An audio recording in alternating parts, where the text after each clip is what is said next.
एका शेतकऱ्याची गोष्ट जे की तुरीवरील डाग म्हणजेच करपा रोग कसा हरविला, त्याच्यावर कशा पद्धतीने प्रभावी पद्धतीने उपाययोजना केल्यात, हे व्हिडिओ मी तुम्हाला एका स्टोरी टेलिंग म्हणजे कथेच्या माध्यमातून सांगणार आहे.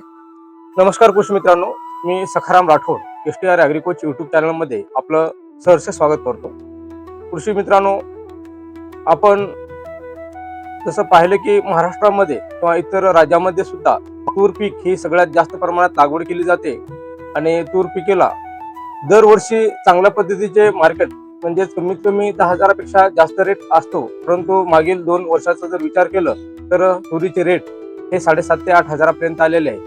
पण मराठवाडा विदर्भामध्ये बरेच शेतकरी हे सोयाबीनमध्ये आंतरपीक म्हणून तूर पीक हे लागवड करत असतात.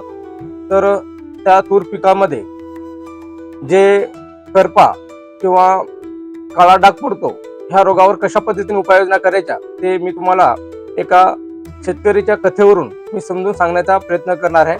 तर त्यासाठी आपण व्हिडिओ नक्की शेवटपर्यंत पहा आणि STR ॲग्रिकोच यूट्यूब चॅनलमध्ये नवीन असाल तर चॅनलला सबस्क्राईब करून शेजारील बेल आयकॉनला प्रेस करून ऑलवर क्लिक करून घ्या, जेणेकरून अशीच नवनवीन माहिती तुम्हाला या चॅनलच्या माध्यमातून भेटणार आहे.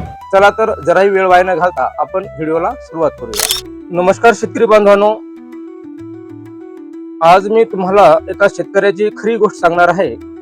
गोष्ट तुरीच्या पिकावर आलेल्या करपा आणि डाग रोगाची आणि त्या रोगाला हरवलेल्या एका शेतकऱ्यांची. पहाटेची वेळ होती. रामू शेतकरी आपल्या तुरांच्या शेतात उभा होता. हातातील पानाकडे बघत होता आणि त्याच्या चेहऱ्यावर एकच प्रश्न, हे काळे डाग कुठून आले? पानावर करडे गोलाकार डाग, डागाभोवती पिवळसर वर्तुळ, काही पाने तर वाळून गळत होती.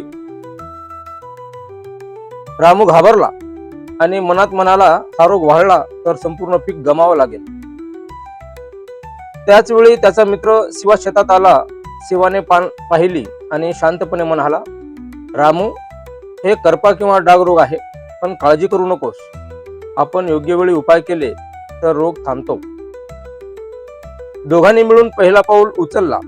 शेतातील दाट झाडांची छाटणी केली. पाने साचू देऊ नये म्हणून नाल्या साफ केल्या. रोगट पाने वेगळे करून नष्ट केली.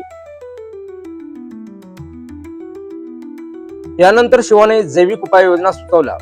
त्याने ट्रायकोडर्मा विरिडे मिसळून संपूर्ण शेतात फवारणी केली आणि दर 10 दिवसांनी जैविक उपाय नियमित सुरू ठेवला. काही दिवसांनी नवीन ताज्या पाण्याची हिरवी चमक दिसू लागली. ज्या भागात रोग जास्त होता तिथे त्याने पॅकवरील सूचनानुसार फंगिसाइडचा वापर केला. सुरक्षितपणे मास्क, ग्लोव्ज सर्व काळजी घेऊन हळूहळू रोग आटोक्यात येऊ लागला. पाने स्वच्छ दिसू लागली. शेंगा वाढू लागल्या. काही आठवड्यांनी रामू पुन्हा आपल्या शेतात उभा होता. यावेळी त्यांच्या चेहऱ्यावर चिंता नव्हती, होतं ते फक्त समाधान. तो हसत म्हणाला, शिवा, योग्य वेळी घेतलेला उपाय आणि रोग तर अर्ध्यातच थांबला. रामूची ही गोष्ट प्रत्येक शेतकऱ्याची ताकद दाखवते.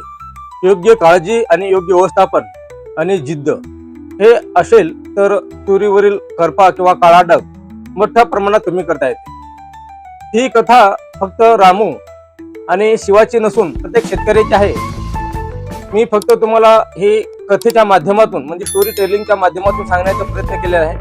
तर कृषी मित्रांनो, ही कथा माहितीपूर्ण वाटली असेल तर व्हिडिओला लाईक आणि इतर शेतकरी बांधवांना शेअर करायला मात्र विसरू नका.